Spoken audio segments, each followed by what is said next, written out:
В эфире новости спорта, в студии Ольга Башук. Здравствуйте. Сотрудники СИЗО, колонии, тюрем и нынешние, и будущие встали на лыжи.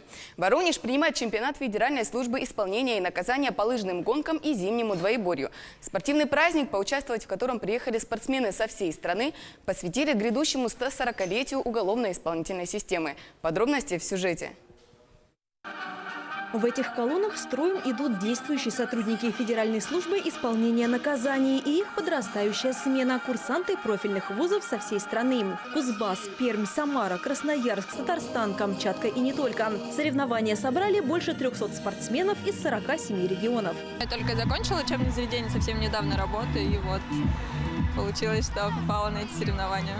Лыжным спортом я занимаюсь не так давно, но для меня большая честь принимать участие в таких соревнованиях, потому что уровень масштабный и очень здорово находиться в обстановке талантливых людей. В первый день соревнований спринт. Он считается самым сложным этапом. И мужчины, и женщины на скорость преодолевают 1,4 метра. Далее 10 и 15-километровые дистанции, плюс эстафета. У нас в спринте сначала спортсмены должны пройти квалификацию и потом попасть в финальную часть. Первые 30 лучших результатов отбираются, и дальше спортсмены стартуют в забегах. 5 забегов по 6 человек. В Воронеже мы предлагаем круг более равнинный, но особенность нашей трассы в том, что она скоростная, с большим количеством поворотов, виражей и коротких отрезков.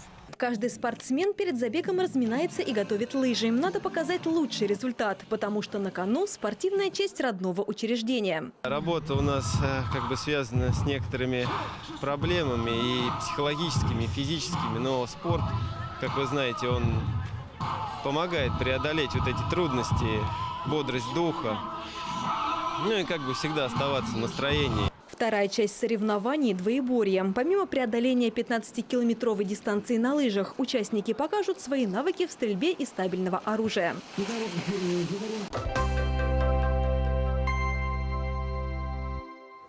Сборная Якутии выиграла вторую серебряную медаль на зимних играх «Дети Азии». На соревнованиях по индивидуальному мастерству игрок хоккейной сборной Иван Чайшвили занял второе место на конкурсе буллитов. Он забил 5 шайб.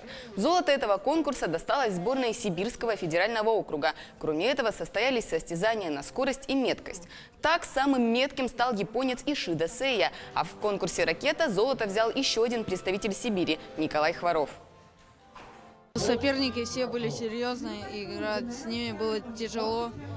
У них каждый день игры, допустим, а у нас не часто. Игровой практики у них больше. Но, в принципе, было классно с ними поиграть. Еще одна медаль в копилке сборной Якутии. Ее завоевала лыжница Анастасия Ткаченко. Она получила бронзу в эстафете дружбы по лыжным гонкам. Девушки соревновались на дистанции 3 на 3 километра. Эстафетный забег формировался 2 участниками из разных сборных.